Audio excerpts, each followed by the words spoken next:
So traders, welcome back again sa ating weekly forex of Coach J. And again, syempre, i-analyze natin ang gold, euro, USD, and GBP USD. So before that, balikan natin yung mga significant events last week, no? Well, syempre, last week was a very good week in the market. Well, syempre, dahil sa US election. Nakita tayo ng malaking gap sa market and rally sa US dollar no, after the election. So, dahil nga si Trump ang nanalo, siyempre ang mga investors, mga tao sa US ay looking forward sa mga i-implement ng bagong administration.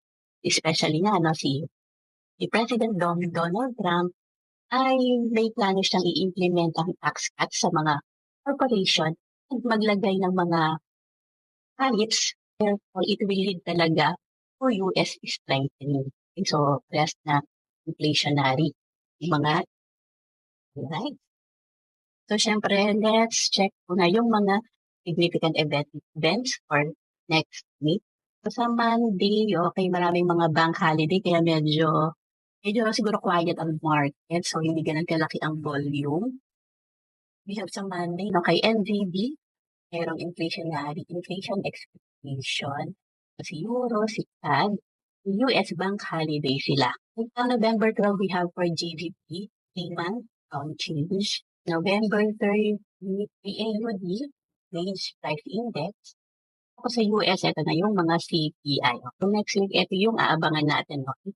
November 13. Dollar point PAUD, meron din mga high impact news. Tapos, meron din kay USD, about PPI naman. Okay. Tapos, sa Friday naman, USD and GBP, sasalita si Fed, Steel Powell, and CBOE Governor Bailey. Alright. Tapos, kay USD, sa Friday din, ay core retail sales, month-on-month, and retail sales month-on-month. Let's move on na dito sa part ng DXY. So, looking at the weekly time frame range bound, last na ay itong support na to or demand level, then ayan, nagkaroon talaga ng reaction and tuloy-tuloy ang rally dito kay US dollar index, okay? So, may potential pa talaga nito maas dahil approaching pa tayo dito sa resistance na to, okay? Okay, so bullish tayo dito kay US dollar. Daily time frame, nagkaroon tayo dito ng double bottom. So, double bottom is a bullish action and then boom, continue na ang price to be upside. Okay? Mukhang leaning towards nga siya dito sa resistance. Okay? But we have to wait and see. And then, H1 time frame, kita natin itong gap na to.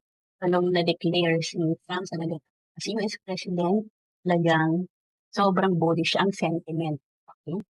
Ito kay US dollar. Then, XAU-USD weekly time frame. So, last week nakakita na tayo dito ng correction or pullback.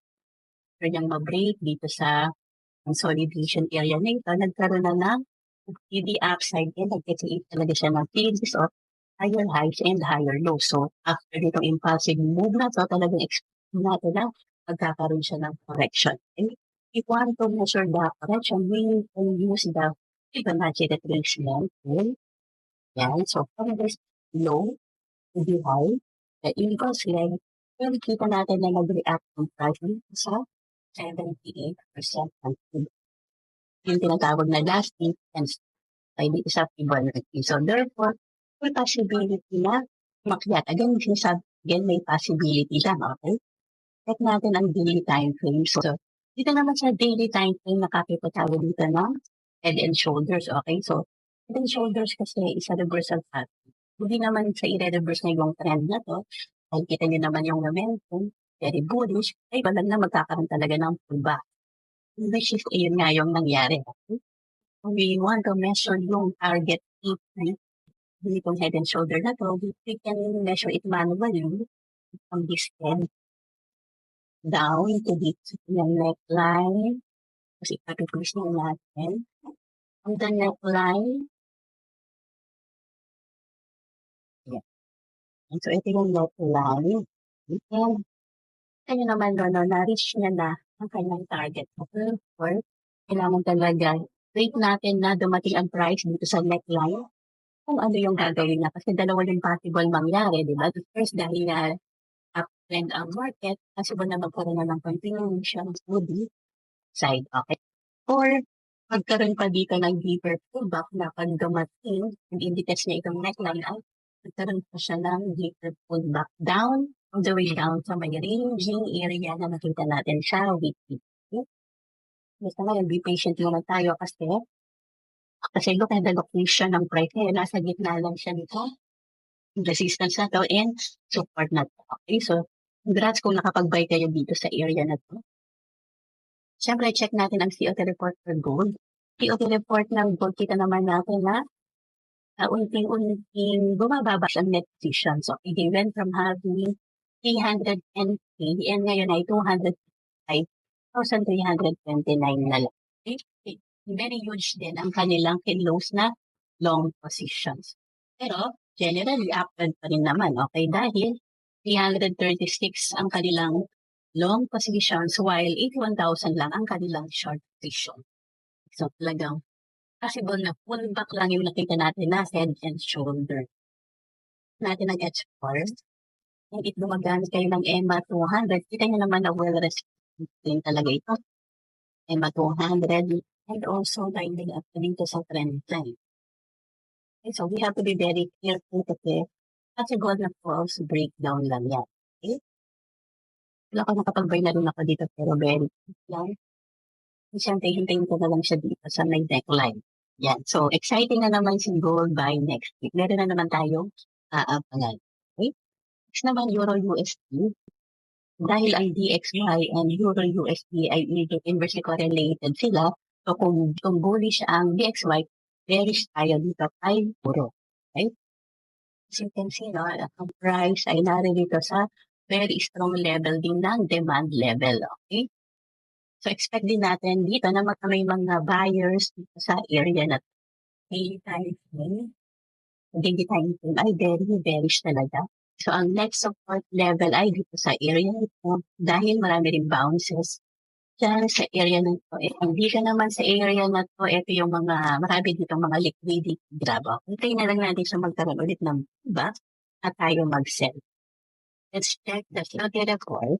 Nag-shift sila from bullish to bearish kasi from 100,000 in na net position, yun ay negative 21,653 na lang ang kanilang net position. Okay? Take note na including na rin silang nag-close ng mga short orders nila. Okay? So, nagdagdag na rin sila ng long. Okay? So, may mga pumapasok na nga talaga dito na mga buyers. Okay? Ang magandang trade location ay siyempre dito sa area na ito. Dito magandang mag-sell dahil nandiyan yung supply level. Okay? If magbabay naman kayo, siyempre dapat sa lower time frame, may makita talaga kayo doon na bullish price action. Okay? So sa H4 ay downtrend pa talaga yung kanyang napak. Kaya it's very dangerous pa din. Repeat pa din na mag-buy ito kay Euro-US. Last naman, GBP-USD. So, dito naman kay GBP-USD, look at the weekly time. Then, pa rin naman because of the series of higher highs and higher lows. Okay, kaya lang, nakakita na tayo dito ng initial lower low. Itong dalawang candle, 2 consecutive weeks, ang market ay indecisive, no? Because of these 2 doji candles na nakikita na. So, ibig sabihin, ang price ay nagre-ranging lang sa area na yan. Right? Kaya ako, neutral muna rin ako dito kay GBP-USD. At the daily time frame. Yan. So, mas kita natin na talagang ranging lang yung market. So, tradable naman ang ganitong market as long as nagte-trade lang kayo sa resistance or sa support. Okay? Pag dumating dito yung price sa support, pwede ako mag-release na aking long orders. Okay? Para at least maganda yung aking risk to reward ratio. Natin ang COT report ni GBP. Ayan. So, unti-unti na rin na nababawasan ang kanilang net positions. Okay? So, from 108,000, ngayon ay 45,000 na lang. Pero, bullish naman ang mga big institutions kay GBP. Kaya lang, sa ngayon ay ranging pa siya. Okay? So, ayun lang. I hope marami ulit kayong natutunan sa video na ito. Bye-bye!